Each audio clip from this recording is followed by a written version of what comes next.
বাংলাদেশ জামাত ইসলামীর নেতৃত্বাধীন ৮ রাজনৈতিক দলের জোটে যুক্ত হয়েছে আরো দুটি রাজনৈতিক দল। নতুন করে জোটে যোগ দেওয়া দল দুটি হল কর্নেল অবসরপ্রাপ্ত অলি আহমেদের নেতৃত্বাধীন লিবারেল ডেমোক্রেটিক পার্টি এলডিপি এবং জাতীয় নাগরিক পার্টি এনসিপি।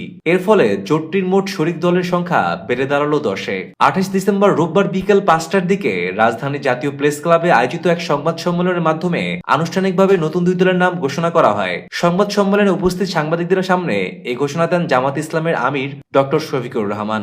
সংবাদ সম্মেলনে ডাক্তার শফিকুর রহমান বলেন, দেশের বর্তমান রাজনৈতিক বাস্তবতা, গণতন্ত্র পুনরুদ্ধার এবং একটি গ্রহণযোগ্য নির্বাচন ব্যবস্থার লক্ষ্যে সমমনা রাজনৈতিক দলগুলোকে নিয়ে এই জোট গঠন করা হয়েছে। সেই ধারাবাহিকতায় এলডিপি ও জাতীয় নাগরিক পার্টি জোটে যুক্ত হয়েছে বলে তিনি জানান। তিনি আরো বলেন, এই জোটের মূল লক্ষ্য হল জনগণের অধিকার প্রতিষ্ঠা, সুশাসন নিশ্চিত করা এবং ভবিষ্যতে একটি অবাধ, সুষ্ঠু ও অংশগ্রহণমূলক নির্বাচনের পরিবেশ তৈরি করা।